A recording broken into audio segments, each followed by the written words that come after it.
राज्यात, देशात, जगात सगळीकडे अविचार पसरला असताना सुविचार नाव घेऊन कार्यक्रम होतोय. छगन भुजबळ.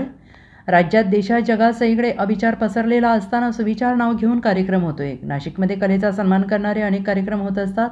नाशिकचं वातावरण इतकं चांगलं आहे की प्रभू श्रीरामचंद्रसुद्धा पूर्ण फॅमिलीला घेऊन इथेच राहिले, तिकडून आले आणि इथेच राहिले अशी अवस्था झाल्याचा आरोप मंत्री छगन भुजबळ यांनी केलेला आहे. ही संस्था जी आहे अतिशय चांगलं काम करते. आकाश पगार ॲडव्होकेट अतिशय चांगलं काम करतोय.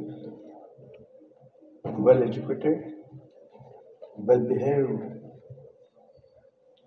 वेल कनेक्टेड टू पीपल, सगळ्यांबरोबर काम करतो. नाव आकाश पगार, पण पगार काही घेत नाही, फुकटच काम करत असतो. आणि त्यांचे सगळे ते सर्व सहकारी गेली काही वर्ष हा कार्यक्रम जे आहे नेमानं पार पडत आहेत.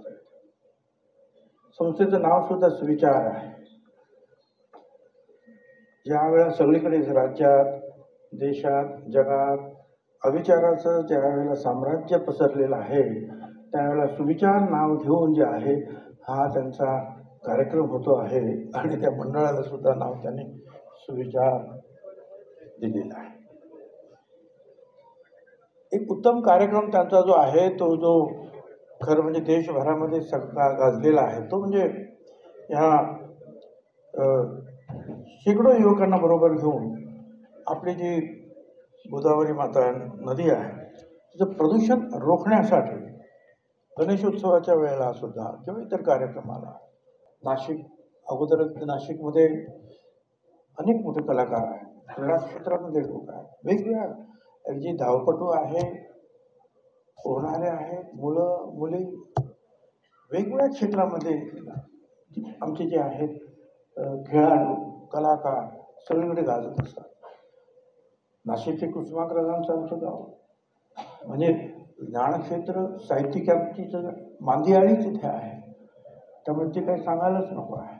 चांगली चांगली शाळा कॉलेजेस त्या इथं आहे.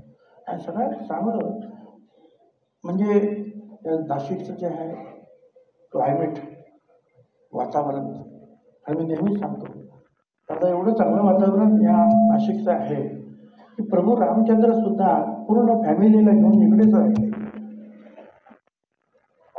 तिथून आल्याने इथे राहिलेले आहे.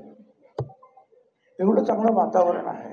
आणि आजही ते सगळं वातावरण असंच टिकावं म्हणून वेगवेगळ्या संस्था संघटना काम करत असतात. त्या सर्व संघटनांचं मी अभिनंदन करतो. Bureau report, SBN Marathi, Nashik.